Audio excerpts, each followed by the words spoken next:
Let's start revising audit committee and corporate governance. सबसे पहले मैं आपको एक टिप देना चाहती हूँ कि आपके लॉ के मॉड्यूल में ये एक बहुत अच्छा चार्ट दिया है आईसीआई ने।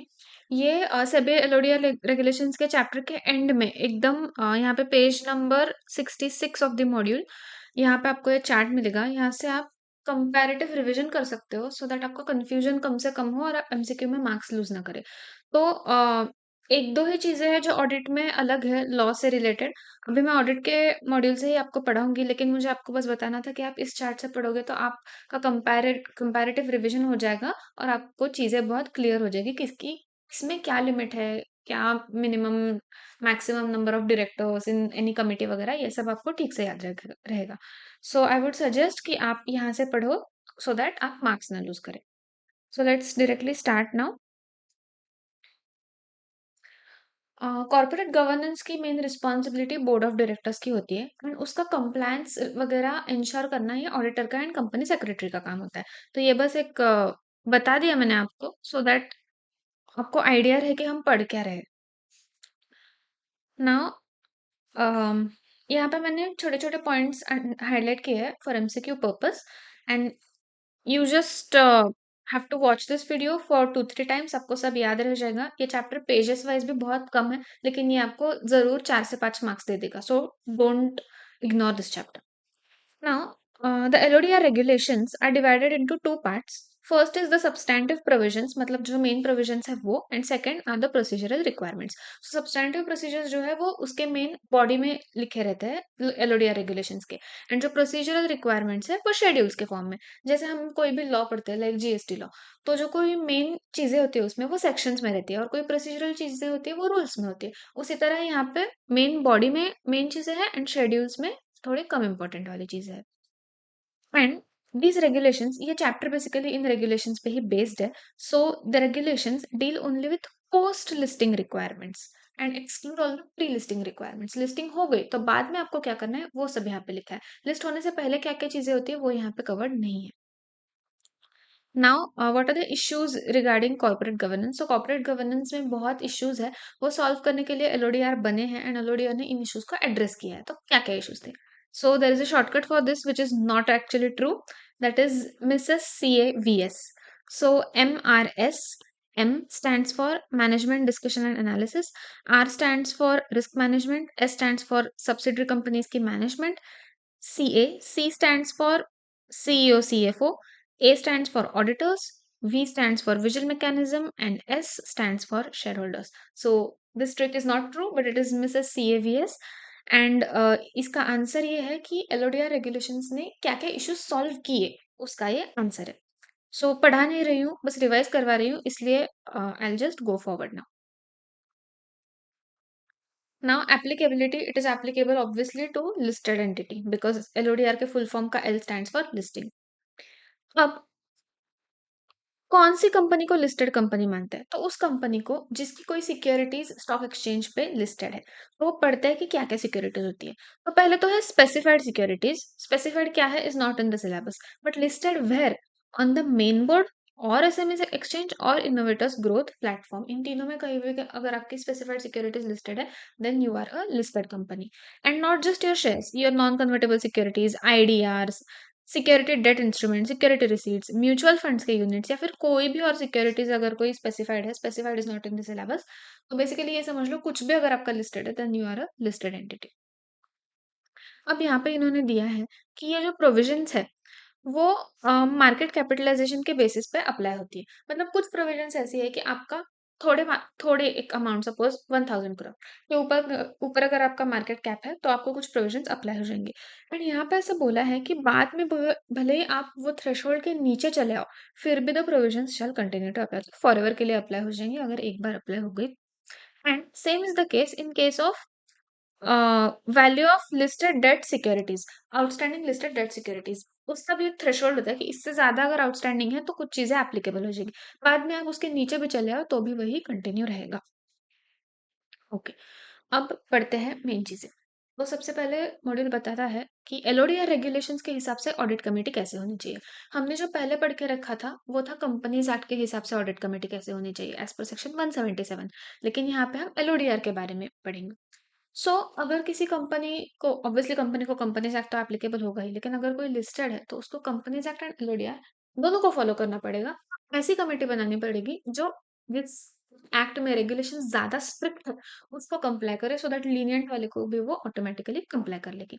And you will observe LODR regulations के रिक्वायरमेंट्स ज्यादा स्ट्रिक्ट है। मैं आपको जितना भी हो सके कंपैरिजन भी बताने की कोशिश करूंगी, सो दैट आपको ठीक से याद रहेगा।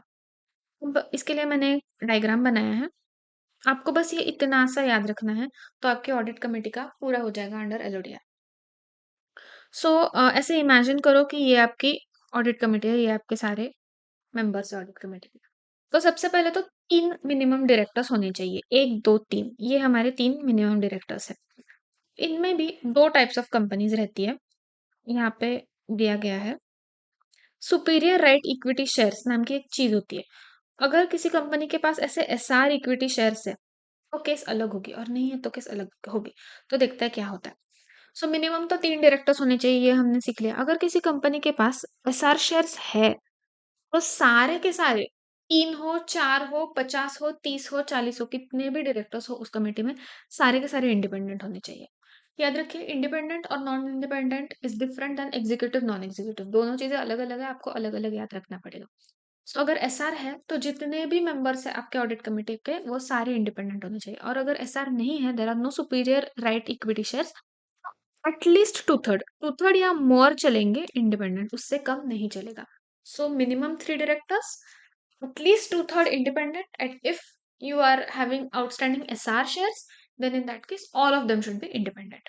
अब यहाँ पे मैंने कुछ लिखा है, ये जो हमारा लास्ट वाला मेंबर है, अच्छा नॉट लास्ट वाला मेंबर, सारे ही जो मेंबर्स है, सारे के सारे जितने भी है, वो सारे फाइनेंशियली लिटरेट होने चाहिए, मतलब उनको फाइनेंशियल पढ़ना, बैलेंस शीट, पीएनएल, वो सब पढ़ना आना चाहिए। एंड उनमें से एटलीस्ट वन, मैं नहीं बोल रही हूँ कि चेयरपर्सन, मैं बोल रही हूँ उनमें से at least one should have accounting और रिलेटेड फाइनेंशियल मैनेजमेंट एक्सपर्टीज।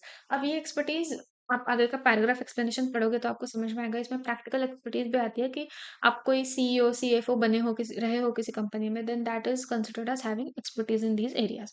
सो फाइनेंशियली लिटरेट तो सारे होने चाहिए, और at least one, not necessary the chairperson, at least one should have accounting और रिलेटेड एफएम एक्सपर्टीज। ना चेयरपर्सन, चेयरपर्सन जो होता है वो इंडिपेंडेंट ही होना चाहिए, वो नॉन इंडिपेंडेंट नहीं चलेगा। Plus he should be present at the AGM to answer the shareholders queries. सबसे पहले हमने पढ़ा कि मिनिमम 3 डायरेक्टर्स होने चाहिए। अगर एसआर है तो सारे के सारे इंडिपेंडेंट, एसआर नहीं है तो at least two third should be independent, chairperson should be independent and he should be present at the meetings.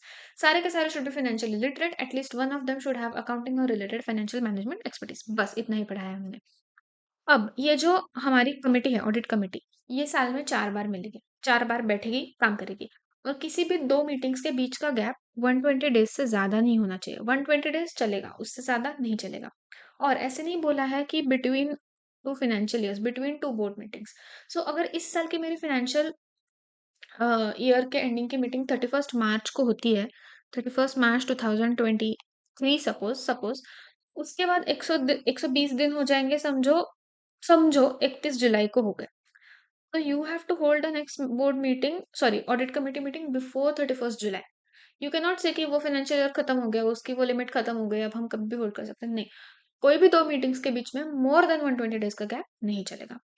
Now what is the quorum for this meetings? Minimum 2 directors और 1/3 of member which ever is higher. मतलब अगर मेरे committee में 3 ही members है तो minimum 2 and 1/3 of 3 is 1, which ever is higher 2, तो 2 तो लोग होने चाहिए। लेकिन अगर मेरे कमेटी में 6 मेंबर्स है तो minimum 2 and 1/3 is also 2, which ever is higher 2। अगर मेरे यहाँ पे 12 मेंबर्स है, minimum 2, 1/3 is 4, which ever is higher is 4। ये हमारा कोरम बनेगा। एंड इस जो भी वो कोरम है, जितने भी लोग हैं, उनमें से एटलीस्ट 2 तो इंडिपेंडेंट डायरेक्टर्स होने चाहिए, तभी मीटिंग स्टार्ट होगी। अगर 2 इंडिपेंडेंट डायरेक्टर्स नहीं है, अगर ये मैं बोलूँ ये 2 वाला, तो दोनों ही इंडिपेंडेंट होने चाहिए, नहीं तो मीटिंग स्टार्ट नहीं होगी। ये छोटा सा था, आप इसका स्क्रीनशॉट भी ले सकते हो। एक सेकंड, यस, आप इसका स्क्रीनशॉट ले सकते हो, सो दैट आपको आसानी रहे। बस इतना याद रखोगे तो हो जाएगा ऑडिट कमेटी का। Let's proceed now. अब ये वही है, मैं फिर से नहीं दोहरा रही इसको। पावर्स क्या है ऑडिट कमेटी की? तो वो इन्वेस्टिगेट कर सकते हैं जो भी उनके रिलेटेड मैटर्स है उन पे। एम्प्लॉइज से इंफॉर्मेशन मांग सकता है, बाहर से इंफॉर्मेशन मांग सकता है, मतलब आउटसाइड लीगल और प्रोफेशनल एडवाइस। एंड अटेंडेंस, लोगों को बुला सकते हैं कि आ जाओ हमारे एक्सपर्टीज वाले लोगों को, अगर उनको कोई जरूरत लगे किसी बारे में तो। एंड ये पावर्स तो होनी ही चाहिए, इट इज मैंडेटरी कि ये 4 पावर्स ऑडिट कमेटी में होनी ही चाहिए। लेकिन इसके अलावा भी बहुत सारी पावर्स हो सकती है, ये सिर्फ इलस्ट्रेटिव है, लेकिन इतनी तो होनी ही चाहिए। कौन सी? इन्वेस्टिगेट करो, एम्प्लॉयज से इन्फॉर्मेशन सीख करने की पावर, किसी को बुलाने की पावर, एंड किसी बाहर वाले से इन्फॉर्मेशन एडवाइस लेने की, उनका रोल। अब ये जो रोल है ये आप कॉमन सेंस से याद रखना, क्योंकि इसमें 15-20 पॉइंट्स है, बहुत ज्यादा पॉइंट्स है। आप कॉमन सेंस से याद रखोगे तो वही आपका आंसर है। ऑडिट कमेटी क्या समझ में आता है? कुछ तो ऑडिट के रिलेटेड है, तो लेट्स सी क्या क्या है। तो पहले तो appointment, remuneration and terms of appointment of auditors को रेकमेंड करना, ये तो ऑडिट कमेटी का काम होता है, तो ये एक हो गया। फिर अपॉइंट किया, ऐसे ही नहीं छोड़ सकते, पैसे देने पड़ेंगे। Approval of payment for any other services, non audit related चीजें भी कुछ हो तो उसका भी पेमेंट का अप्रूवल इन्हीं के पास जाए। तो पहले अपॉइंट किया, फिर पैसे दे दिए। उसके बाद reviewing the annual financial statements and auditors report, सिर्फ पैसे देके कैसे छोड़ेंगे, उनका काम भी तो वेरीफाई करना पड़ेगा। सो उन्होंने जो काम किया है उसका रिव्यू करना। तो 3 चीजें ऑडिटर के बारे में हो गई, ये बहुत कॉमन सेंस चीज है। अब हम जो रिव्यू कर रहे हैं उनका काम, तो उसमें क्या क्या देखना है? तो सब कुछ देखना है जो वो बनाते हैं, प्लस वो सारी चीजें भी जो कंपनी की रिस्पॉन्सिबिलिटी होती है, मतलब directors responsibility statement, changes in accounting policies and practices, accounting estimates, significant adjustments, compliance, related party transactions, modified opinion. ये सारी चीजें आपको देखनी है जब आप रिव्यू कर रहे हो, तब सिर्फ ऑडिटर का काम नहीं, कंपनी का काम जो है वो भी आपको देखना है। नेक्स्ट, क्वार्टरली फाइनेंशियल स्टेटमेंट्स का रिव्यू लेना है। उसके बाद यूज या फिर एप्लीकेशन का फंड, अगर हमने कोई फंड्स रेज किए आईपीओ एफपीओ के थ्रू, तो वो किसी तो पर्पस के लिए रेज होता है। तो जिस पर्पस के लिए रेज किए हैं वो पर्पस मीट हो रहा है यानी, ये चेक करना है। उसके बाद ऑडिटर इंडिपेंडेंट है यानी, उसका परफॉर्मेंस ठीक है यानी, वो देखना है। रिलेटेड पार्टी के ट्रांजैक्शंस में कुछ मॉडिफिकेशन हो गया तो उसका अप्रूवल देना है। इंटर कंपनी लोन्स इन्वेस्टमेंट्स को स्क्रूटिनाइज करना है, वैल्यूएशन करना है असेट अंडरटेकिंग का। Internal financial control risk management system देखनी है। See you can not remember this answer, ये बहुत ही कॉमन सेंस है, 10-12 बार बोलोगे आराम से याद हो जाएगा। और आपको 11-12 पॉइंट्स लिखने नहीं, आपको 6-7 पॉइंट्स लिखने हैं, 7-8 पॉइंट्स, 8 इज मैक्स, उतने पॉइंट्स लिखने से हो जाएगा। तो बस कॉमन सेंस वाली चीजें सोचो एंड वही आपका आंसर है। इंटरनल ऑडिट फंक्शन, मतलब अगर कंपनी के अंदर ही इंटरनल ऑडिट है, मतलब एम्प्लॉयज ही इंटरनल ऑडिट कर रहे हैं, तो वो जो एस्टेब्लिश्ड टीम है वो करेक्ट है यानी, उनका काम सही हो रहा है नहीं, वो देखना। फिर इंटरनल ऑडिटर्स से डिस्कशन करना इम्प्रूवमेंट्स के लिए वगैरह। जो फाइंडिंग्स है, जो ऑब्जर्वेशन है, उनका रिव्यू लेना। फ्रॉड इरेगुलरिटी कुछ है तो उसको देखना। विसल ब्लोअर मैकेनिज्म होता ही है लिस्टेड कंपनीज में, मैंडेटरी होता है, तो वो ठीक से काम कर रहे हैं नहीं, वो देखना। अप्रूवल और अपॉइंटमेंट ऑफ सीएफओ, ये भी ये लोग करते हैं, ऑडिट कमेटी वाले लोग। फिर यूटिलाइजेशन ऑफ लोन और advances from investment by holding company in subsidiary company. आपकी सब्सिडरी को आपने लोन दिया है, इन्वेस्टमेंट दी है, सब्सिडरी को किसी तौर पे पैसे दिए हैं, तो वो पैसे यूज कैसे हो रहे हैं इसका रिव्यू करना। कब? जब yes, by the holding company exceeding, okay, किस चीज का? जब 100 करोड़ या 10% of asset size of subsidiary, मतलब which ever is lower. Suppose मेरी सब्सिडरी के असेट साइज 500 करोड़ है, तो उसका 10% हुआ 50। सो 100 और 50, विच एवर इज लोअर 50। जब 50 से ज्यादा मेरी इन्वेस्टमेंट हो जाए, 50 या 50 से ज्यादा, तो मुझे रिव्यू करना है मैंने सब्सिडरी को दिए हुए पैसों का। फिर मर्जर डीमर्जर अमालगमेशन की चीजों को भी आपको एक बार देख लेना है। ये हमने देख लिया पावर्स क्या है और उन्होंने क्या क्या रिव्यू कर लेना चाहिए। तो यहाँ तक तो ठीक ठीक था। अब देखते हैं, अब रेजिग्नेशन अगर किया स्टैट्यूटरी ऑडिटर ने लिस्टेड एंटिटी में, तो क्या होता है? सो कंपनी को, ये कंपनी की रिस्पॉन्सिबिलिटी है कि detailed reasons of the resignation should be inform to the stock exchange. और कब इन्फॉर्म करना है? As soon as possible and not later than 24 hours of receipt of such reason for the from the auditor. Auditor ने resign कर दिया, resign करके 10 दिन हो गए, लेकिन अभी तक मुझे रीजन ही नहीं मिला है, मैं कैसे रिपोर्ट करूंगी? तो मिलते ही मुझे बताना है। एंड रीजंस मिलने के बाद within 24 hours I have to report. Suppose auditor ने 2 साल बाद रीजन दिया, तो 2 साल बाद जब मिला तब within 24 hours you have to report to the stock exchange. ऐसा नहीं लिखा है कि रेजिग्नेशन के 24 आवर्स में, रीजंस मिलने के 24 आवर्स में आपको स्टॉक एक्सचेंज को बताना है। Now there are some more compliances. सारी लिस्टेड एंटिटीज को एंड उनकी मटेरियल सब्सिडरीज को। मटेरियल सब्सिडरी क्या होती है ये हम आगे पढ़ेंगे। इन एंटिटीज को वाइल अपॉइंटिंग और रीअपॉइंटिंग ऑडिटर कुछ कंप्लायंसेस करने पड़ते हैं। अब क्या कंप्लायंसेस है? अगर एक ऑडिटर है और वो क्वार्टर होने के 45 डेज के अंदर ही रिजाइन कर रहा है तो वो क्या करेगा? अब यहाँ पे आप देखो, ये हमारा एक क्वार्टर होता है, 3 मंथ्स का एक क्वार्टर होता है, ये तो सबको पता है। ये हो गया एक मंथ, ये हो गया एक मंथ, ये हो गया एक मंथ। वो क्वार्टर होता है 90 डेज का सपोज, और हाफ होता है 45 डेज की, हाफ क्वार्टर। ऑडिटर ने फर्स्ट क्वार्टर खत्म होने के बाद 45 डेज के अंदर ही अंदर रिजाइन कर दिया। सॉरी, एक्सट्रीमली सॉरी, मैंने मंथ को हाईलाइट किया है, मुझे क्वार्टर बोलना था।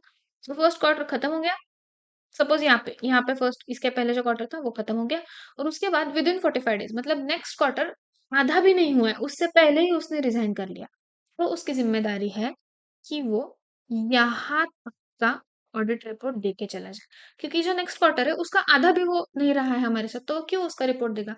विद इन 45 डेज किया है तो वो आधा ही रिपोर्ट देके जाएगा। लेकिन अब यहाँ पे देखते क्या लिखा है।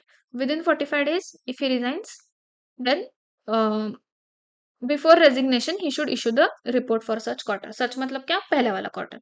ठीक है, आफ्टर 45 डेज, यहाँ पे हमारे 45 डेज होते हैं, इसके बाद अगर रिजाइन किया तो ये जो नेक्स्ट क्वार्टर है उसका मेजोरिटी पीरियड वो आपके साथ रहा, उसको वो उस क्वार्टर का भी रिपोर्ट देना पड़ेगा, because majority of the quarter he was your auditor. तो यहाँ पे क्या लिखा है? आफ्टर 45 डेज किया, that quarter as well as next quarter, मतलब दैट क्वार्टर मतलब क्या? जो क्वार्टर खत्म हुआ वो ये वाला प्लस ये वाला, ये दोनों रिपोर्ट्स ऑडिटर को आपको देने पड़ेंगे। और एक और बात यहाँ पे बोलिए, ये पहले जो 2 चीज़ें मैंने बोली वो भूल जाओ।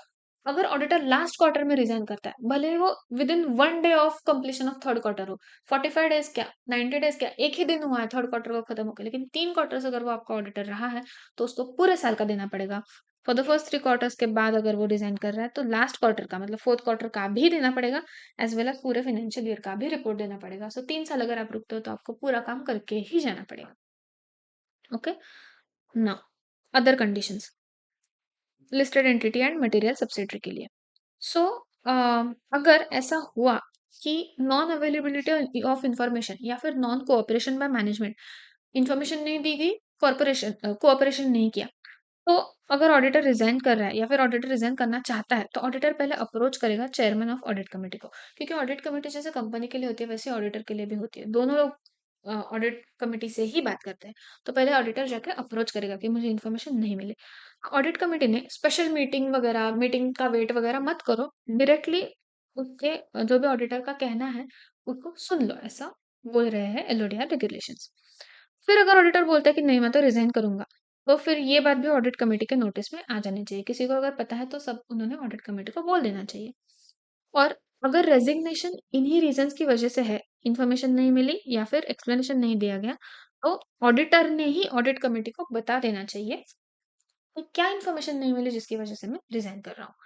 और फिर जब ऑडिट कमेटी को ये बात पता चल जाए कि ऐसा ऐसा हुआ है, तो उन्होंने डिलिब्रेट करना है एंड कम्युनिकेट करना है मैनेजमेंट एंड ऑडिटर को, मतलब उन्होंने उस पर मेहनत करनी है, काम करना है, देखना है क्या इशू है, एंड ऑडिटर को भी बता देना है, मैनेजमेंट को भी बता देना है, उनसे कम्युनिकेट करना है कि क्या आगे किया जा सके। ओके? और कोई इन्फॉर्मेशन नहीं मिली तो हमें रिजाइन, मतलब ऑडिटर रिजाइन कर सकता है, लेकिन सपोज 3 क्वार्टर्स हो गए हो तो रिजाइन नहीं कर सकते। उस केस में डिस्क्लेमर वाला ओपिनियन हमारा आता है और फिर वैसा ही रिपोर्ट चला जाएगा, नॉन रिसीट ऑफ इन्फॉर्मेशन, क्योंकि 3 क्वार्टर्स हो गए थे, आप रिजाइन नहीं कर सकते थे। अब ये जो ऊपर की सारी चीजें मैंने बताई, with in 45 days, after 45 days, फिर ऑडिटर को इन्फॉर्मेशन नहीं मिली तो क्या, वगैरह वगैरह, ये सब ठीक से हो रहा है या नहीं, ये कौन देखेगा? तो ये कंपनी सेक्रेटरी देखेगा और सर्टिफाई करेगा कंप्लायंस सर्टिफिकेट में and annual secretarial compliance report में कि कंपनी ये सारी चीजें फॉलो कर भी रही है या नहीं। लेकिन ये सारी चीजें एप्लीकेबल नहीं होगी अगर ऑडिटर डिस्क्वालिफाइड है अंडर सेक्शन 141। तो आप ऑडिटर बनने के लायक ही नहीं हो, तो क्या आपका कोई आपको भाव नहीं देगा, आप रिजाइन कर भी रहे हो या नहीं कर रहे हो। ओके? अब ये होगी एलओडीआर की ऑडिट कमेटी। कंपनीज एक्ट वाली ऑडिट कमेटी क्या बोलती है? ये पूरा का पूरा ऑलरेडी कंपनीज एक्ट चैप्टर में कवर्ड है, फिर भी जो छोटा सा एक्सट्रैक्ट है वो मैं यहाँ पे ले रही हूँ।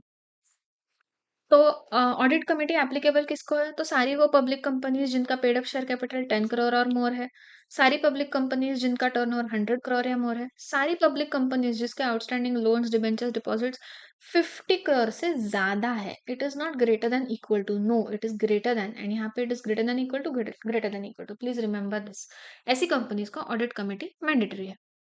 बट ये जो 3 कंपनीज है, joint venture, wholly owned subsidiary and a dormant company, इन 3 को ऑडिट कमेटी की जरूरत नहीं है। अब अगर ऑडिट कमेटी है तो सारी अपॉइंटमेंट्स ऑडिट कमेटी करेगी एंड उनका रिकमेंडेशन सुना जाएगा, फिर ही ऑडिटर अपॉइंट होगा। अब जो कंपनीज एक्ट वाली ऑडिट कमेटी है उनको भी मिनिमम 3 डायरेक्टर्स लगेंगे। एलओडीआर में भी मिनिमम 3 डायरेक्टर्स था, अभी मैंने आपको वो नोट से समझाया।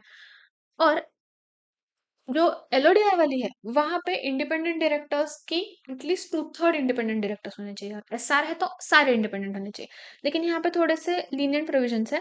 Independent directors forming a majority, मतलब 51% या फिर उससे ज्यादा, मोर देन 50% आपके डायरेक्टर्स इंडिपेंडेंट होना चाहिए। एलओडीआर में 2/3 है। एंड मेजोरिटी मेंबर्स को होनी चाहिए ability to read and understand FS, और इनमें चेयरपर्सन होना चाहिए। वहां पे था ऑल मेंबर्स, यहाँ पे है मेजोरिटी, और चेयरमैन को तो कंपलसरी ही है। Okay, done. Now what are the functions of audit committee as per the companies act? यहाँ पे कंपनीज एक्ट की बात हो रही है, एलओडीआर की नहीं। तो सेम है, same as LODR. Appointment, remuneration, independence देखो, काम किया हुआ देखो, ट्रांजैक्शन रिलेटेड पार्टी वाले अप्रूव करो वगैरह। ये मैं बहुत डीपली नहीं ले रही हूँ क्योंकि ये इस चैप्टर का है ही नहीं सबसे बेसिकली तो। बट एमसीक्यू के लिए एक पॉइंट है यहाँ पे कि अगर कोई ट्रांजैक्शन है involving amount not exceeding rupees 1 crore, 1 crore या फिर उससे कम है, और ऐसा ट्रांजैक्शन डायरेक्टर या ऑफिसर ने कर लिया बिना अप्रूवल के, बिना ऑडिट कमेटी के अप्रूवल के, और फिर बाद में ऑडिट कमेटी ने उसको रेटिफाई नहीं किया, मतलब ट्रांजैक्शन होने के बाद जो अप्रूवल होता है उसको रेटिफिकेशन बोलते हैं। ट्रांजैक्शन हो गया बट फिर भी ऑडिट कमेटी ने उसको रेटिफाई नहीं किया within 3 months from date of transaction, transaction के 3 मंथ्स भी ऑडिटर ने अगर ऑडिट कमेटी ने अगर अप्रूव नहीं किया है, रेटिफाई नहीं किया है, तो वो वॉइडेबल हो जाएगा at the option of audit committee. मतलब ऑडिट कमेटी बोले तो वो transaction null and void declare किया जाएगा, एंड जो भी सारे कॉस्ट है वो डायरेक्टर या कंसर्न पर्सन को इंडेमनीफाई करने पड़ेंगे कंपनी को। सो ये पावर दी गई है ऑडिट कमेटी के हाथ में। This is for MCQ. और ये सब प्रोविजंस तभी अप्लाई होते हैं उन्हीं चीजों के लिए जो सेक्शन 188 में दी गई है, वो ट्रांजैक्शंस रिलेटेड पार्टी वाले between holding company and wholly owned subsidiary, उन्हीं के लिए रेटिफिकेशन 3 मंथ्स के वगैरह प्रोविजंस है। नाउ नेक्स्ट और क्या कर सकता है? तो लोन इन्वेस्टमेंट की scrutiny, valuation, internal controls, monitoring and use of funds, वही सारी चीजें जो एलओडीआर वाले ऑडिट कमेटी के फंक्शंस में थी। Now let's move forward. Review of information by audit committee. तो this is again as per LODR, now not as per companies act. Audit committee review करेगी इंफॉर्मेशन को as per part CB of schedule 2 of LODR. क्या information review करेगी? इसका answer है DM Mister chartered accountant for internal audit. DM Mister chartered accountant for internal audit. Now D stands for deviations, M stands for management discussion, A stands for sorry C, D M हो गया mister, M stands for management letters. R stands for related party transactions. C stands for chief internal auditor. A stands for analysis of financial condition. DM Mr. CA for internal audit. So internal audit stands for internal audit. देखते हैं क्या है। तो क्या क्या review करना है? Statement of deviations, मतलब फंड्स उसी चीज के लिए हुए, यूज हुए या नहीं, कुछ और चीज के लिए अगर यूज हुए तो उसका जो स्टेटमेंट है डेविएशंस वाला उसको आपको रिव्यू करना है। M stands for management discussion. Management discussion का एक स्पेशल सेपरेट सेक्शन होता है एनुअल रिपोर्ट में, वो क्या बन रहा है, कैसे बन रहा है, उसको रिव्यू करना है।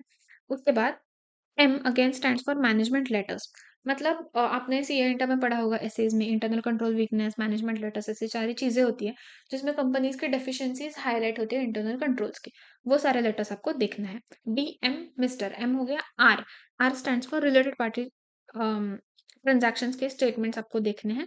सी stands for chief internal auditor, उनका क्या, उनका appointment, removal and terms of remuneration, वो आपको देखना है। A stands for analysis of financial condition and results of operations, तो बेसिकली एनालिटिकल काम आपको करना है। DM mister CA for internal audit, so internal audit stands for internal audit report, internal control weakness वाली चीजें वो आपको रिव्यू करनी है। नेक्स्ट, अब ये काम किसका है?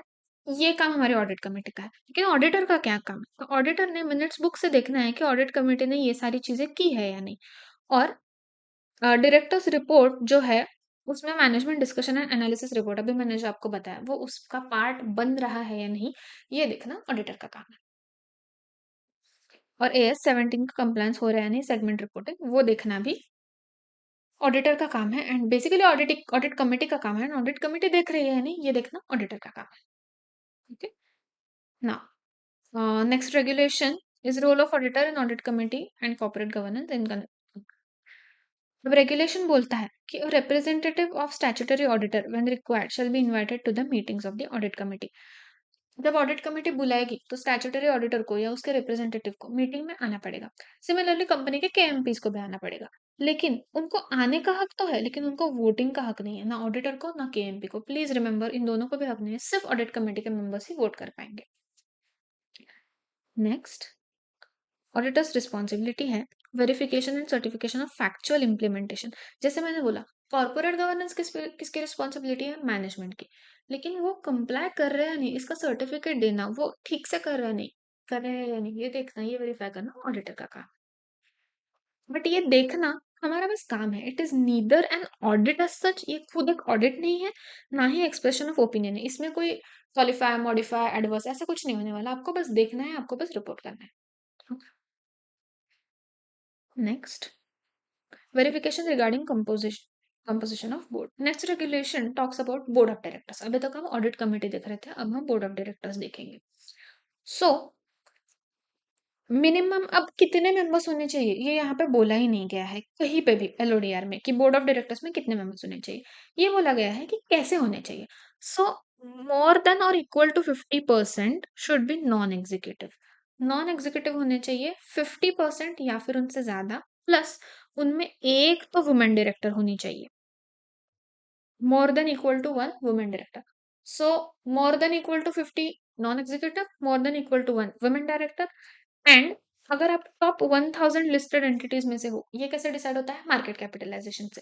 सो अगर आप टॉप 1000 में हो, आपको वुमेन डायरेक्टर तो होनी ही चाहिए, बट वो इंडिपेंडेंट भी होने चाहिए। So at least one independent women director आपके पास होने चाहिए अगर आप टॉप 1000 लिस्टेड में हो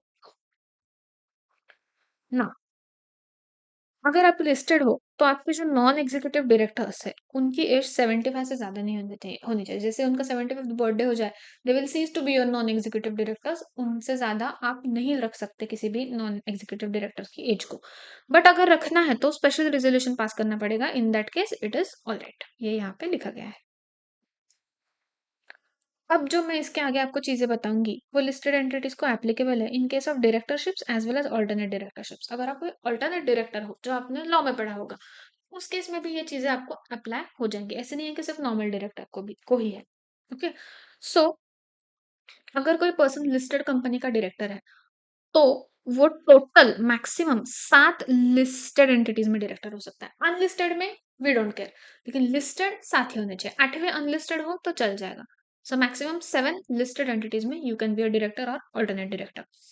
नेक्स्ट, इंडिपेंडेंट डायरेक्टर भी मैक्सिमम 7 ही कंपनीज में आप बन सकते हो, उससे ज्यादा नहीं बन सकते। और ये 7 भी कैसी है? तो लिस्टेड है। अनलिस्टेड में आप कुछ भी करो, हमें कोई मतलब नहीं है। हम LOD आ रहे हैं, हम लिस्टेड चीजों के बारे में, लिस्टेड कंपनीज के बारे में बात करते हैं। नेक्स्ट,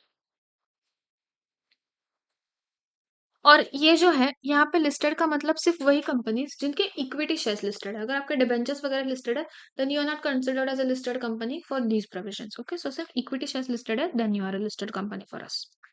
अब चेयरपर्सन जो होता है बोर्ड ऑफ डायरेक्टर्स का, वो कैसा होना चाहिए? तो वो नॉन एग्जीक्यूटिव होना चाहिए। और पूरे जो हमारे बोर्ड के मेंबर्स है, उनमें से 1/3 या मोर देन 1/3 इंडिपेंडेंट होने चाहिए। तो अभी तक हमने क्या पढ़ा है कि कितने होने चाहिए बोर्ड ऑफ डायरेक्टर्स, हमें नहीं पता। लेकिन मेजोरिटी 50% या मोर, नॉट मेजोरिटी, 50% और मोर होने चाहिए non executive directors. At least one होनी चाहिए वुमेन डायरेक्टर। अगर आप टॉप 1000 लिस्टेड में हो तो at least one independent women director होनी चाहिए। आपके नॉन एग्जीक्यूटिव डायरेक्टर्स की एज 75 से ज्यादा नहीं हो सकती। अगर आपको चाहिए तो आपको स्पेशल रेजोल्यूशन पास करना पड़ेगा। आपका चेयरपर्सन जो है वो नॉन एग्जीक्यूटिव डायरेक्टर रहेगा, एंड मोर देन 1/3 और मोर होंगे आपके डायरेक्टर्स इंडिपेंडेंट। फिर अगर चेयरपर्सन आपका नॉन एग्जीक्यूटिव नहीं है, एग्जीक्यूटिव है, तो 50% या मोर आपके होने चाहिए independent directors. Sorry, this is it's my mistake. मैंने आपको बोला कि चेयरपर्सन नॉन एग्जीक्यूटिव ही होना चाहिए, लेकिन ऐसा नहीं है, कैसे भी हो सकता है। वो नॉन एग्जीक्यूटिव रहा तो इंडिपेंडेंट 1/3 होने चाहिए, वो एग्जीक्यूटिव रहा तो इंडिपेंडेंट 50% होने चाहिए, ऐसा है।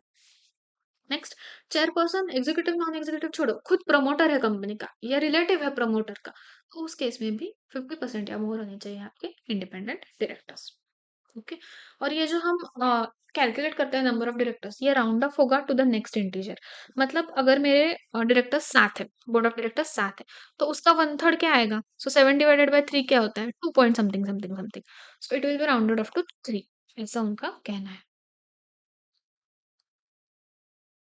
नेक्स्ट, ऑडिटर को देखना है कि अगर आप टॉप अब 1000 नहीं, टॉप 2000 लिस्टेड में हो, तो आपके पास एटलीस्ट 6 डायरेक्टर्स तो होने चाहिए, उससे छोटा आपका बोर्ड ऑफ डायरेक्टर्स का कंपोजिशन नहीं हो सकता। नेक्स्ट, चेयरपर्सन ऑफ टॉप 500, अब 500 की बात हो रही है। अगर आप टॉप 500 में हो तो आपका चेयरपर्सन नॉन एग्जीक्यूटिव होना चाहिए, रिलेटेड नहीं होना चाहिए। ये दो चीजें आपको इंश्योर करनी है अगर आप टॉप 50 में 500 में हो। अगर आपके पास एसआर इक्विटी शेयर है, सुपीरियर राइट वाले, तो at least half should be independent, at least half board of directors should be independent. तो यहाँ पे बहुत चीजें हैं, आप उसको अच्छे से एक बार लिख लो, एक चार्ट में लिख लो, आपको अच्छे से याद हो जाएगा एंड कंफ्यूजन नहीं होगा कभी भी। नेक्स्ट, एक independent and non executive director अगर कोई है, तो उसके उसको कंपनी के साथ कोई भी पेक्यूनरी रिलेशन या फिर मटेरियल रिलेशन उसका कंपनी के साथ नहीं होना चाहिए, 1 रुपए का भी नहीं, other than the remuneration which he is receiving.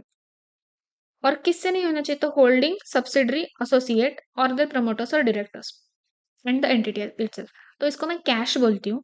Cash stands for company, associate, subsidiary, holding, plus यहाँ पे है प्रमोटर्स एंड डायरेक्टर्स।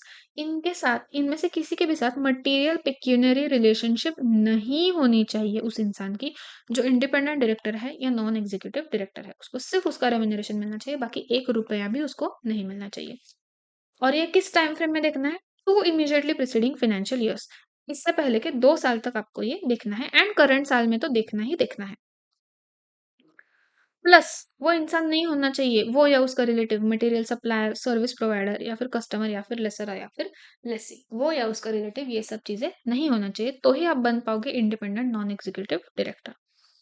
और शेयर होल्डर भी नहीं होना चाहिए सब्सटेंशियल। सब्सटेंशियल मतलब क्या? तो 2% या मोर वोटिंग पावर अगर वो होल्ड करते तो हो जाता है सब्सटेंशियल। ओके। और ये रिलेटिव को भी एप्लीकेबल है, ये सारी चीजें। Next, limited review of audit of entities whose accounts are to be consolidated. और कंसोलिडेशन के बारे में कुछ पढ़ते हैं। स्टैट्यूटरी ऑडिटर एक लिमिटेड रिव्यू लेगा ऑफ ऑल द एंटिटीज और कंपोनेंट्स जिनका कंसोलिडेशन होना है। आप हेड ऑफिस के ऑडिटर हो, मतलब होल्डिंग कंपनी के ऑडिटर हो, तो आपको सब्सिडीज का भी कुछ चीजें चेक करनी पड़ेंगी, वो क्या है? तो जिनके वो सारी एंटिटीज जिनके equity shares and convertible securities listed है, उनको ये एप्लीकेबल है। लिस्टेड लोगों को एप्लीकेबल है, उनके ऑडिटर्स को एप्लीकेबल है। सिमिलरली उनकी सब्सिडरीज को एप्लीकेबल है, सब्सिडरीज के ऑडिटर्स को एप्लीकेबल है। तो all entities whose accounts are to be consolidated with the listed entity, मतलब आप छोटे हो, आपके अकाउंट्स किसी और के साथ कंसोलिडेट हो जाएंगे, मतलब या सब्सिडरी हो या एसोसिएट हो, जो भी हो, और उनके ऑडिटर्स, इन सबको ये एप्लीकेबल है। Not very important. नेक्स्ट, अब इंडिपेंडेंट डायरेक्टर के बारे में हमें बहुत सारा ज्ञान दिया गया है, देखते हैं वो क्या बोलना चाहते हैं। इंडिपेंडेंट डायरेक्टर मतलब वो डायरेक्टर जो नॉन एग्जीक्यूटिव हो, एक तो वो नॉन एग्जीक्यूटिव होना चाहिए एंड नॉमिनी ना हो। सो आप नॉन एग्जीक्यूटिव हो तो ही आप इंडिपेंडेंट हो सकते हो, एग्जीक्यूटिव कभी इंडिपेंडेंट नहीं हो सकता। नॉन एग्जीक्यूटिव होनी चाहिए and you should not be nominee. और भी बहुत चीजें देखते हैं क्या है। इंटेग्रिटी वाला इंसान होना चाहिए, एक्सपीरियंस एंड एक्सपर्टीज होना चाहिए, तो ही you can be an independent director. Now और क्या होना चाहिए? तो यू, रिलेटिव की बात नहीं हो रही है, वो पर्सन ही नहीं होना चाहिए promoter of cash, company, associate, subsidiary, holding, cash नहीं होना चाहिए, प्रमोटर ऑफ कैश, या फिर member of promoter group of only company, not cash. Promoter group का मेंबर नहीं होना चाहिए आप, सिर्फ कंपनी के, बाकी ऐश के चलोगे। And who is not related to promoter और director in the listed entity. Basically सिर्फ प्रमोटर नहीं होने चाहिए कैश के, मेंबर ऑफ प्रमोटर ग्रुप नहीं होने चाहिए कंपनी के, and related to promoter director नहीं होने चाहिए कैश के, तो ही आप बनोगे इंडिपेंडेंट डायरेक्टर। नेक्स्ट, रेम्यूनरेशन छोड़ के आप एक भी रुपए की मटेरियल चीज नहीं ले सकते कैश से during immediately to preceding financial years. ये लिखा गया है, जो मैंने अब भी आपको बताया वही। लेकिन यहाँ पे वो सिर्फ उस पर्सन के लिए, उसके रिलेटिव के लिए नहीं है। नीचे दिया गया है रिलेटिव्स के लिए इस क्लॉज में, लेकिन रिलेटिव को बोला है कि आपको 2% का थ्रेशोल्ड मिलेगा। मतलब क्या लिखा गया है, जिसके रिलेटिव पेक्यूनियरी रिलेशनशिप नहीं रखते, इतने अमाउंट तक की 2% और मोर ऑफ ग्रॉस टर्नओवर और टोटल इनकम और 50 lakh which ever is higher. So 2% of gross turnover और टोटल इनकम और 50 lakh which ever is higher, इसमें से जो भी हाइयर हो उससे ज्यादा की रिलेशनशिप नहीं चलेगी। उससे कम की रिलेशनशिप अगर आपकी है, आपके रिलेटिव की है, तो चल जाएगा। उससे ज्यादा है तो you can not be a independent director. So ये दो चीजें सेम है, बस डी वाले पॉइंट में 2% का थ्रेशोल्ड दिया गया है रिलेटिव के लिए। नेक्स्ट, अब ये नेक्स्ट जो चीज है वो खुद के लिए भी है एंड रिलेटिव के लिए भी है, कि क्या आप नहीं कर सकते कि मैनेजरियल पोजीशन आप नहीं रख सकते खुद के पास, या आप एम्प्लॉय भी नहीं हो सकते उस कंपनी के कैश के, sorry not just company, cash के, in any of the three financial years अगर आपको बनना है इंडिपेंडेंट डायरेक्टर तो। ना, एक और चीज, आप ये जो एम्प्लॉय प्रोपराइटर पार्टनर है वो भी नहीं बन सकते। कहाँ पे? उस फर्म में जो है आपके ऑडिटर्स या कंपनी सेक्रेटरीज या फिर cost accountant, CA, CS, CMA वाली जो आपकी फर्म है, उसकी मतलब जो कंपनी को सपोर्ट करने वाली फर्म है, उनके एम्प्लॉय प्रोपराइटर पार्टनर आप नहीं रह सकते। एंड इसके कैश के CA, CS, CMA फर्म्स, या फिर लीगल और कंसल्टिंग फर्म है similar to CA, CS, CMA, उसके भी आप एम्प्लॉय प्रोपराइटर पार्टनर नहीं बन सकते। ओके। और कैसी वाली? तो लीगल कंसल्टिंग फर्म ऐसी जिनका ट्रांजैक्शन रहा है कंपनी के साथ या फिर होल्डिंग सब्सिडियरी एसोसिएट के साथ अमाउंटिंग टू 10% और more of gross turnover of such firm. उस फर्म का जो टर्नओवर है उसका 10% या मोर का अगर ट्रांजैक्शन हो रहा है तो नहीं चलेगा। ये मैं CA, CS, CMA की बात भी कर रही हूँ और लीगल फर्म्स की भी बात कर रही हूँ। अगर उससे कम ट्रांजैक्शन है तो चल जाएगा, you can still be a independent director. या फिर आप होल्ड कर रहे हो खुद या फिर टुगेदर विथ योर रिलेटिव 2% और more of total voting power in the company, cash नहीं, voting power in the company, only the listed company. या फिर आप चीफ एग्जीक्यूटिव हो या डायरेक्टर हो एक नॉन प्रॉफिट ऑर्गेनाइजेशन के, जो नॉन प्रॉफिट ऑर्गेनाइजेशन 25% या फिर ज्यादा उसके रिसीट्स उस एंटिटी से लेता है, ऐसी नॉन प्रॉफिट ऑर्गेनाइजेशन जिसके 25% या मोर प्रॉफिट्स कंपनी से आते हैं, लिस्टेड एंटिटी से आते हैं, ऐसे का अगर आप CEO या डायरेक्टर हो, then you can not be a non independent, you can not be a independent director in the company. And not just company, cash, यहाँ पे पूरा कैश इंक्लूडेड है यहाँ पे। और दैट होल्ड्स 2% और more of total voting power, या फिर अगर आपकी जो नॉन प्रॉफिट ऑर्गेनाइजेशन है वो शेयर्स होल्ड करती है लिस्टेड एंटिटी के या कैश के 2% और मोर वोटिंग पावर, तो भी आप नहीं बन सकते इंडिपेंडेंट डायरेक्टर। या फिर आप सप्लायर हो, सर्विस प्रोवाइडर हो, कस्टमर हो, लेसर हो, लेसी हो, तो भी आप नहीं बन सकते नॉन इंडिपेंडेंट डायरेक्टर, जो मैंने आपको पहले ही बता दिया। आप 21 साल के नहीं है तो भी आप नहीं बन सकते। नेक्स्ट, आप not a non independent director of another company, मतलब नॉट अ नॉन इंडिपेंडेंट मतलब इंडिपेंडेंट डायरेक्टर अगर हो किसी और कंपनी के, तो आप यहाँ पे नहीं बन सकते इंडिपेंडेंट। नेक्स्ट, ये बहुत हैवी था, इसको आपको बहुत रिवाइज करना पड़ेगा। ये है ही ट्रिकी, लेकिन इसमें से MCQs एंड क्वेश्चन जरूर आएंगे। Next, remuneration of directors. तो रेम्यूनरेशन के बारे में डिस्क्लोजर रिक्वायरमेंट्स क्या है वो हम देखेंगे। All pecuniary relationships or transactions of non-executive directors with the company shall be disclosed in annual report। जो भी pecuniary मतलब मनी से रिलेटेड ट्रांजेक्शन है वो सारे रिपोर्ट हो जाएंगे। क्राइटेरिया ऑफ मेकिंग पेमेंट्स, किस क्राइटेरिया को उठा के हम पेमेंट कर रहे हैं वो बताया जाएगा। एंड कहाँ पे बताया जाएगा? कॉर्पोरेट गवर्नेंस नाम के सेक्शन में एनुअल रिपोर्ट में बताया जाएगा। Just a minute. ओके, सो क्या, यस, क्या बताना है? तो all elements of remuneration of package, क्या क्या एलिमेंट्स है, लाइक फिक्स्ड, वेरिएबल, जो भी इंसेंटिव जो भी है सब बताना है। Fixed and performance linked incentives का ब्रेकअप बताना है। Service contracts, notice period, severance fees, जो भी फीस आप उनसे उनको पे करे हो, कलेक्ट करे हो, सब उनको बताना है। Stock options, employ stock option plans, ESOPs अगर दिए हैं आपने, डिस्काउंट पे या कैसे भी, तो वो सब आपको बताना है। Approval of remuneration of directors. तो शेयर होल्डर्स हमेशा रेम्यूनरेशन अप्लाई करेंगे कब? अगर सिंगल नॉन एग्जीक्यूटिव डायरेक्टर को, एक ही इंसान को, अगर बाकियों के रेम्यूनरेशन का 50% दिया जा रहा है, बाकी जो सारे नॉन एग्जीक्यूटिव है उनमें से अगर एक को बाकियों के 50% जितना आप दे रहे हो, तो स्पेशल रेजोल्यूशन लगेगा उस एक इंसान के इसको अप्रूव करने के लिए। बट प्रायर अप्रूवल नहीं लगेगा सिटिंग फीस के केस में। और एक और चीज, इंडिपेंडेंट डायरेक्टर को कोई भी इसॉप नहीं मिलेगा। So these are all your MCQ points. Let's proceed. Fees या कॉम्पनसेशन जो भी पेएबल है एग्जीक्यूटिव डायरेक्टर्स को, जो प्रमोटर्स या मेंबर्स है उनको शेयर होल्डर्स का स्पेशल रेजोल्यूशन लगेगा अगर, समझो, एग्जीक्यूटिव डायरेक्टर्स को, जो प्रमोटर्स या मेंबर्स है, मेंबर्स मतलब शेयर होल्डर्स, एग्जीक्यूटिव डायरेक्टर्स जो प्रमोटर्स है, एग्जीक्यूटिव डायरेक्टर्स जो मेंबर्स है, उनको अगर आप फीस पैसे कुछ भी दे रहे हो तो स्पेशल रेजोल्यूशन लगेगा अगर उनका एनुअल रेम्यूनरेशन 5 करोड़ या 2.5% of net profits which ever is higher से ज्यादा हो, तो आपको स्पेशल रेजोल्यूशन लगेगा।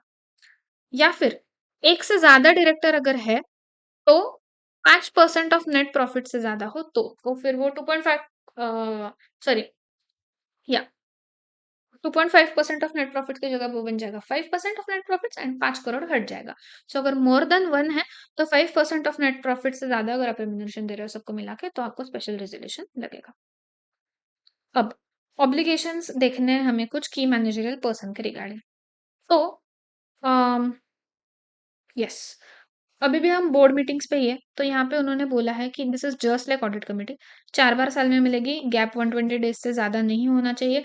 टॉप 2000 लिस्टेड, अगर आप, सॉरी, आपका जो कोरम है वो टॉप 2000 लिस्टेड कंपनीज के लिए रहेगा। 1/3 या फिर 3 विच एवर इज हायर, उस केस में इट वॉज 2, 1/3 या फिर 3 which ever is higher, and उसमें से एटलीस्ट 1 इंडिपेंडेंट डायरेक्ट होना चाहिए। और जो वीडियो कॉन्फ्रेंसिंग के थ्रू आ रहे हैं उनको भी काउंट करो। तो ये लिमिट्स थी ऑडिट कमेटी की। ये लिमिट है बोर्ड ऑफ डायरेक्टर्स की। 1/3 सेम है, यहाँ पे मिनिमम 2 था, यहाँ पे मिनिमम 3 है। यहाँ पे एटलीस्ट 2 इंडिपेंडेंट डायरेक्टर्स थे, यहाँ पे एटलीस्ट 1 इंडिपेंडेंट डायरेक्टर है। इसे कंपेयर कंपेयर करके आप अगर याद रखोगे तो आपको इजी हो जाएगा। Next, a director shall not be a member की बात हो रही है इन मोर देन 10 कमिटीज। एक ही कंपनी में कमिटी हो या मोर देन 1 कंपनी में हो। और ये कमिटीज में सिर्फ पब्लिक कंपनीज वाली कमिटीज इंक्लूड होंगी। या फिर चेयरपर्सन नहीं बन सकते आप मोर देन 5 कमिटी में, मेंबर नहीं बन सकते 10 से ज्यादा में, चेयरपर्सन नहीं बन सकते 5 से ज्यादा में। और ये वाले जो मेंबर वाली कमिटीज है उसमें सिर्फ audit committee and stake holder relationship committee, यही कमिटीज काउंट होंगी, बाकी के कुछ भी चलेगा। अक्रॉस ऑल लिस्टेड एंटिटी, सिर्फ लिस्टेड का दिख रहा है, मैंने आपको पहले ही बताया था, इन विच ही और she is a director. Okay, whether, अच्छा। और ये जो पब्लिक मैंने आपको बोला 10 वाला पब्लिक, उसमें लिस्टेड हो या अनलिस्टेड हो कुछ भी चलेगा। Okay, next,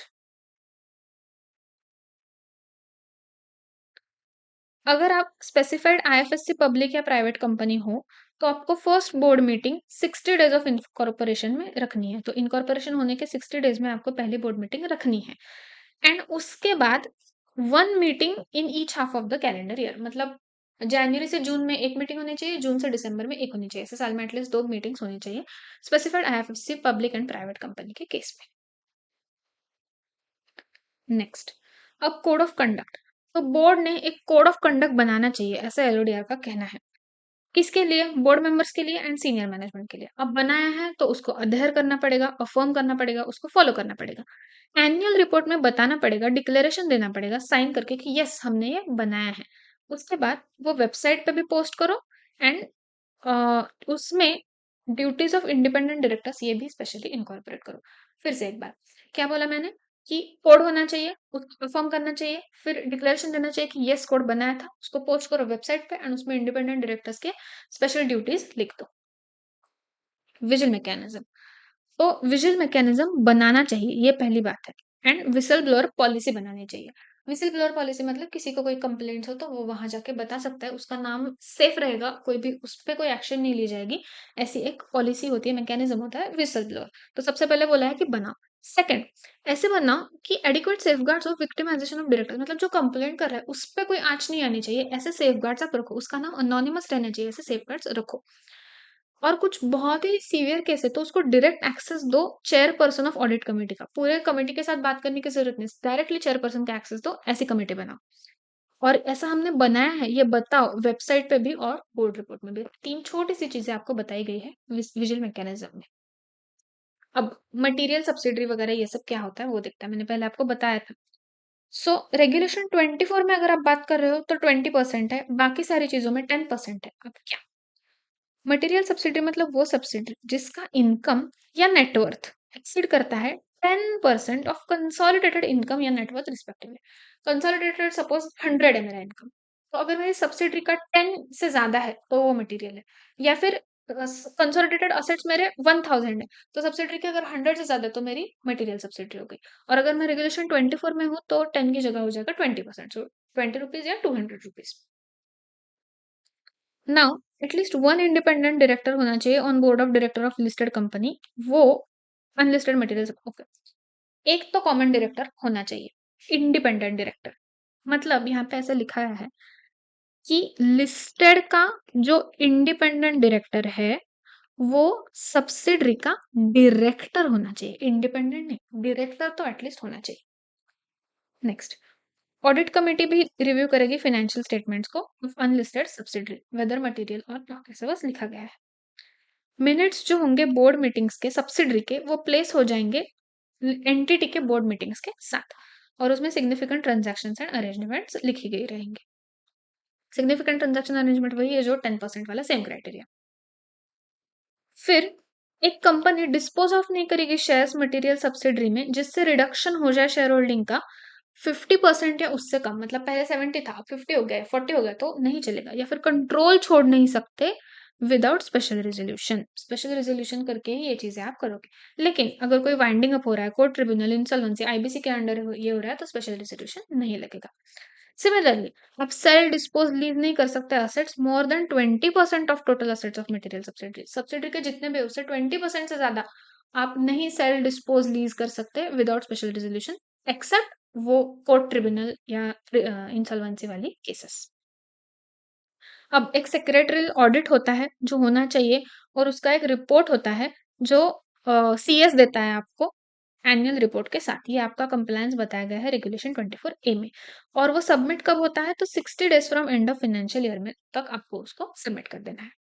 now nomination and remuneration of remuneration committee, NRC जिसको हम बोलते हैं, उसमें एटलीस्ट 3 लोग होने चाहिए, सारे के सारे नॉन एग्जीक्यूटिव होने चाहिए, हाफ तो एटलीस्ट इंडिपेंडेंट होने चाहिए। और एसआर वाली आपकी कंपनी है तो 2/3 तो आपके इंडिपेंडेंट होने चाहिए, और उसका चेयरपर्सन भी इंडिपेंडेंट होना चाहिए। आप ना ऐसे साइड में छोटे छोटे जो जगह है मॉड्यूल के उसमें ऐसी चीजें लिखा करो, तो आपको ये सारा पैराग्राफ पढ़ने की जरूरत नहीं रहती। अब चेयरपर्सन ऑफ द कंपनी, पूरे कंपनी का जो चेयरपर्सन है वो एनआरसी का मेंबर बन सकता है, लेकिन एनआरसी का चेयरपर्सन नहीं बन सकता, क्योंकि वो ऑलरेडी कंपनी का चेयरपर्सन है, वो और कितनी चीजें देखेगा। तो मेंबर बन सकता है बट चेयरपर्सन नहीं बन सकता। इसका कोरम है 2/3, sorry 2 people or 1/3, whichever is higher. This is similar to board of directors, and at least one should be independent directors. This is just like board of directors का quorum. इनका role क्या है, तो determine करना वो criteria जो एक इंसान में होना चाहिए अगर उसको हमें अपॉइंट करना है तो एज बोर्ड ऑफ डायरेक्टर। उसकी पॉलिसी बनाओ, उसका परफॉर्मेंस देखो, डाइवर्सिटी आए हमारे बोर्ड में, मेल फीमेल या education related culture related what ever, वो सब आप देखो। फिर ऐसे लोगों को आइडेंटिफाई करो जो डायरेक्टर बनने के काबिल है, उनका टर्म, उनके टर्म की एक्सपायरी वो सब आप देखना, उनका रेम्यूनरेशन रेकमेंड करना वगैरह, ये सारी चीजें आप करोगे। यहाँ पे बहुत बेसिक पॉइंट्स है, आप लॉजिकली जाओगे तो बेटर रहेगा। यहाँ पे मीटिंग में चेयरपर्सन ने प्रेजेंट होने की जरूरत नहीं है, ही मे बी प्रेजेंट। अब SRC, stake holder relationship committee, तो ये सारे स्टेक होल्डर्स को देखते हैं। स्टेक होल्डर्स मतलब कौन, शेयर होल्डर, डिबेंचर होल्डर या फिर एनी अदर सिक्योरिटी होल्डर जो भी है उन सबको देखते हैं। उसका चेयरपर्सन एक नॉन एग्जीक्यूटिव डायरेक्टर रहेगा। यहाँ पे भी वही है, मिनिमम 3 लोग, मोर देन वन या फिर at least one, sorry not more than one, at least one independent director होना चाहिए। स्पेशल राइट्स वाली कंपनी है तो एटलीस्ट 2/3 इंडिपेंडेंट डायरेक्टर्स होने चाहिए। चेयरपर्सन ने प्रेजेंट रहना है, साल में एक बार तो मिलेगी ये कमेटी। उनका रोल क्या है, तो ग्रीवेंसेस सॉल्व करना, मेजर्स अगर कोई लिए है exercise of voting rights, share holders के जो वोटिंग राइट्स है उनको सिक्योर करने के लिए कोई मेजर्स लिए गए हैं तो उनका रिव्यू करना, adherence to all the standards, सब कुछ फॉलो हो रहा है नहीं वो देखो, एंड कोई मेजर्स एंड इनिशिएटिव्स लिए हैं कंपनी ने for the benefit of all this stake holders, तो उनको भी एक बार रिव्यू कर लेना। Next is risk management committee. यहाँ पे मिनिमम 3 मेंबर्स है और उनमें से मेजॉरिटी बोर्ड ऑफ डायरेक्टर्स के मेंबर्स होने चाहिए, okay, and at least 1 independent director होने चाहिए, और एसआर है एटलीस्ट 2/3 इंडिपेंडेंट डायरेक्टर्स होने चाहिए। Now there is no other choice, you have to remember this, इसके लिए कोई ट्रिक बन भी नहीं सकती, को ये याद करना ही होगा। अब इसका चेयरपर्सन भी बीओडी का मेंबर रहेगा। ये साल में 2 बार मिलेगी और 180 डेज से ज्यादा गैप इसमें नहीं रह सकता 2 मीटिंग्स के बीच में। इनका कोरम है 2 और 1/3 which ever is higher, similar to board of directors का कोरम, ओके। फिर ये क्या करेंगे, तो बोर्ड ऑफ डायरेक्टर्स इनकी रोल एंड रिस्पॉन्सिबिलिटी डिटरमिन करेंगे और ये रिस्क मैनेजमेंट प्लान को देखेंगे, और साइबर सिक्योरिटी को तो इनको देखना ही देखना है क्योंकि हम रिस्क मैनेजमेंट में हैं। फिर पार्ट डी ऑफ शेड्यूल 2 में कुछ चीजें दी गई उनका कंप्लायंस देखेंगे, this is not in your syllabus. Now इनकी powers similar to powers of audit committee है कि एडवाइस ऑब्टेन करना, किसी को बुलाना, उनका अटेंडेंस रिक्वायर करना, इन्फॉर्मेशन सीख करना वगैरह सेम पावर्स है इनके, okay. Now next comes statement of deviation और वेरिएशन। तो कंपनी की रिस्पॉन्सिबिलिटी है ये स्टॉक एक्सचेंज को सबमिट करना कि हमने जो फंड्स लिए थे उनको किसी और चीज के लिए तो यूज नहीं किया ना, कोई डेविएशंस है in the use of proceeds तो बताना है स्टॉक एक्सचेंज को, ये कंपनी की रिस्पॉन्सिबिलिटी है। कैटेगरी वाइज बताना है, मतलब capital expenditure, sales, marketing, working capital, सब कुछ बताना है कि मुझे कैपेक्स इतना करना था मैंने इतना किया, मुझे इन्वेस्ट इतना करना था मैंने इतने किया। कैटेगरी वाइज आपको डेविएशन का डिटेल्स बताने हैं। नेक्स्ट, अब देना है ये details till the issues proceeds have been fully utilised, जब जितने पैसे मिले वो पूरे के पूरे जब तक यूटिलाइज नहीं हो जाते तब तक आपको ये स्टेटमेंट देते रहना पड़ेगा। या फिर जो पर्पस के लिए किया था, सपोज कोई आपका पर्पस था एक फैक्ट्री बिल्डिंग इरेक्ट करना, तो भले ही आपने सारे फंड्स अभी तक यूज नहीं किए लेकिन आपकी बिल्डिंग तो बन गई, तो फिर आप ये स्टेटमेंट बताना बंद कर सकते हो। तो जो भी इनमें से कुछ भी हो जाए वो होने तक आपको ये बताते रहना है। नेक्स्ट, अगर कोई प्रेफरेंशियल अलॉटमेंट आपने किए, प्रेफरेंस शेयर्स इशू किए, या फिर क्यूआईबी, क्वालिफाइड इंस्टीट्यूशनल बायर्स को क्वालिफाइड इंस्टीट्यूशनल प्लेसमेंट की है आपने, तो आपको हर साल बताना है यूटिलाइजेशन के details in the annual report until such funds are fully utilised. ये 2 चीजें अगर आपने करी है तो आपको हर साल बताना पड़ेगा। अब ऑडिट कमिटी इसमें क्या देखेगी कि क्वार्टरली स्टेटमेंट जो है वो जा रहे हैं नहीं, and annual statement of funds utilised for purposes other than दो स्पेसिफाइड, किसी और चीज के लिए अगर फंड यूज हो रहा है तो वो ऑडिट कमिटी देखेगी। अब इन्फॉर्मेशन टू शेयर होल्डर्स, ये एक छोटा सा पॉइंट है कि कोई नया डायरेक्टर अपॉइंट हो रहा है या फिर रीअपॉइंटमेंट हो रहा है, मतलब टर्म खत्म हो गया फिर से रीअपॉइंट हो रहा है कोई डायरेक्टर, तो शेयर होल्डर्स को कुछ इन्फॉर्मेशन कंपनी ने देनी चाहिए। क्या देनी चाहिए, this is very similar to आप किसी कंपनी में इंटरव्यू के लिए जा रहे हो तो वो आपसे क्या क्या लेते हैं, आपका रेज्यूमे लेते हैं ऑब्वियसली, आपका एक्सपर्टीज देखते हैं आपको क्या क्या आता है, उसके बाद रिलेशनशिप बिटवीन डायरेक्टर्स इंटर से, मतलब ऐसे देख सकते हैं कि आपका अपने पिछले कलीग्स के साथ कैसा रिलेशन है, how what kind of employ are you. उसके बाद names of listed entities in which the person also holds the directorship and membership, already वो कहाँ कहाँ पे एम्प्लॉय रह चुका है ऐसे हम देखते हैं, तो ऑलरेडी वो कहाँ कहाँ पे डायरेक्टर है वो हमें देखना है। And share holding in the listed entity, existing entity में उसकी कितनी शेयर होल्डिंग है वो देखना है। वो मतलब ये सारी इन्फॉर्मेशन हमें मेंबर्स को हमारे बतानी है। Now we are almost done, let's see what is given here, compliance certificate. तो सीईओ या सीएफओ को ये सर्टिफाई करना पड़ता है बोर्ड को कि उन्होंने financial statements and cash flow statement review करे, उनमें कोई मटेरियली अनट्रू स्टेटमेंट नहीं है, कुछ ओमिट नहीं हो रहा है या कुछ मिसलीडिंग दिया गया है नहीं है, सब कुछ ट्रू एंड फेयर है, कोई भी ट्रांजेक्शन्स नहीं है जो फ्रॉडुलेंट, इलीगल या फिर वॉयलेटिव है।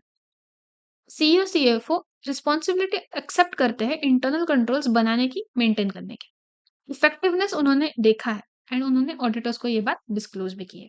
उसके बाद उन्होंने ऑडिटर्स को एंड ऑडिट कमेटी को चेंजेस इन इंटरनल कंट्रोल बताया है, चेंजेस इन अकाउंटिंग पॉलिसीज बताया, ये सब उनको बताना रहता है, एंड सिग्निफिकेंट फ्रॉड के अगर कोई इंस्टेंसेस है तो उन्होंने वो हाईलाइट किए, ये भी उनको बताना पड़ता है। नेक्स्ट, एक कंप्लायंस सर्टिफिकेट होता है जिसमें असर्ट होता है कि इफेक्टिवनेस इवैल्यूएट हुआ है इंटरनल कंट्रोल सिस्टम का, वही सब जो मैंने अभी आपको बताया। किस मैनर में डेफिशिएंसीज हाइलाइट हुई है वो भी बताया जाता है, डिस्क्लोज होता है। एंड स्टेप्स क्या लिए गए हैं उसको सुधारने के लिए, ये भी बताया जाता है कंप्लायंस सर्टिफिकेट में। ऑडिटर को इंश्योर करना है कि मैनेजमेंट ने इंटरनल कंट्रोल फ्रेमवर्क बनाया है, उसको डॉक्यूमेंट किया है। प्रोसेस क्या है असेसमेंट की, कंट्रोल्स को इवैल्यूएट करने की, वो प्रोसेस रीजनेबल है या नहीं, वो कम्युनिकेट की गई है या नहीं ऑडिट कमेटी को, ऑडिटर्स को। उसके बाद कोई प्रोसेस है भी या नहीं, and significant changes in accounting policies and in internal controls communicate हुए नहीं, कुछ चेंज है तो बताया गया नहीं। तो सबसे पहले फ्रेमवर्क है या नहीं, डॉक्यूमेंट हुआ है या नहीं, प्रोसेस है या नहीं, वो रीजनेबल है या नहीं, कम्युनिकेट हुई है या नहीं, जो प्रोसेस है उसमें कुछ चेंजेस है तो उनका क्या, वो कैसे हाईलाइट हो रहा है। उसके बाद वो एडिक्वेट है या नहीं, प्रोसेस वो सफिशिएंट है या नहीं बेसिकली। एंड उसने मिनट्स ऑफ मीटिंग रेफर करनी चाहिए ऑडिट कमेटी के, ये सब जानने के लिए ऑडिटर ने। नेगेटिव और एडवर्स कमेंट अगर कोई है इंटरनल कंट्रोल के बारे में तो उसको कंप्लायंस सर्टिफिकेट में हाईलाइट करना पड़ेगा और उसका कॉग्निजेंस लेना है ऑडिट रिपोर्ट में। ऑडिट रिपोर्ट में भी देखो कि इसको रिपोर्ट करना है या नहीं। Now disclosure part on management discussion and analysis, ये एक पार्ट होता है एनुअल रिपोर्ट का, आपने देखा भी होगा। तो उसमें क्या क्या लिखते हैं, बहुत ही ब्रॉड लेवल की बेसिक चीजें। सबसे पहले इंडस्ट्री का क्या चल रहा है, अपॉर्चुनिटीज एंड थ्रेट्स क्या है, सेगमेंट वाइज चीजें बतानी रहती है। आउटलुक मतलब क्या आप देख रहे हो फ्यूचर की तरफ, कैसा आपका पर्सपेक्टिव है। रिस्क कुछ है क्या, इंटरनल कंट्रोल्स के बारे में बताना है, फाइनेंशियल परफॉर्मेंस के बारे में बताना है, एचआर के बारे में बताना है। कोई रेशियोज में 25% या मोर चेंज हो रहा है कंपेयर टू प्रीवियस ईयर तो वो आपको बताना है। रिटर्न ऑन नेटवर्थ में अगर कोई चेंज है तो वो आपको बताना है। ये सारी चीजें आपको मैनेजमेंट डिस्कशन एंड एनालिसिस में बतानी है। So yes this is a disclosure part में नहीं ले रही हूँ क्योंकि उस पर चांसेस कम है पूछे जाने के।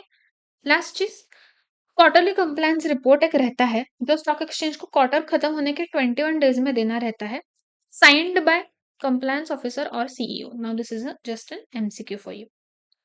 एंड कंप्लायंस सर्टिफिकेट जो होता है, ये कंप्लायंस सर्टिफिकेट नाम की एक चीज होती है जो ऑडिटर से या फिर कंपनी सेक्रेटरी से ली जाती है। ये बस आपको एमसीक्यू के लिए। So yes, the chapter is over. Keep revising, keep studying. Very few days are left for your exam. I wish you all the best. Thank you so much and bye bye.